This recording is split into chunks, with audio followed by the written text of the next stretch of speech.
Well, the oceans of the world are considered by many to be the last great frontier, but they are facing some very serious threats. Navies from more than 20 nations have come together in Victoria to discuss the issues at the Maritime Security Challenges conference. This year marks the 100th anniversary of the Canadian Navy. It's a fitting milestone to welcome friends and allies from around the world to the Maritime Security Challenges conference. Canada took command. In a video address from Ottawa, Defence Minister Peter MacKay said Canada is deeply committed to improving maritime security in a multinational setting. In 1910, Canada believed it was largely safe from threats because of the Atlantic and Pacific Oceans serving as buffers. Today we know that those oceans no longer afford the same protection and are in fact like superhighways.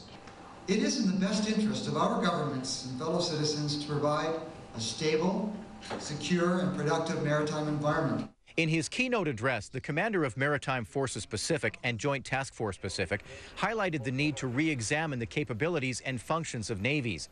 Rear Admiral Tyrone Pyle says combating marine piracy has shown navies, including China and Iran, that they can be far more effective if they all work together. Asia-Pacific Policy Advisor Dr. James Boutillier helped organize this conference. He says it is essential to have meetings like this because the dialogue is critical in furthering cooperation and understanding. Boutillier says the amount of trade across the Pacific is now 3.5 times greater than across the Atlantic. So increasingly, our future well-being will be denominated in terms of our relations with Asia. Sea power is really the common denominator for the Indian and Pacific Oceans.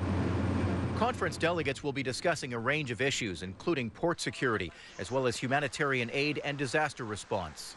Rear Admiral Pyle says many navies are struggling with budget pressures as technology changes and demands on their resources increase. Recruiting is an ongoing issue for many navies, and this year marked the first time in 5 years that the Canadian Navy reached its recruiting goals.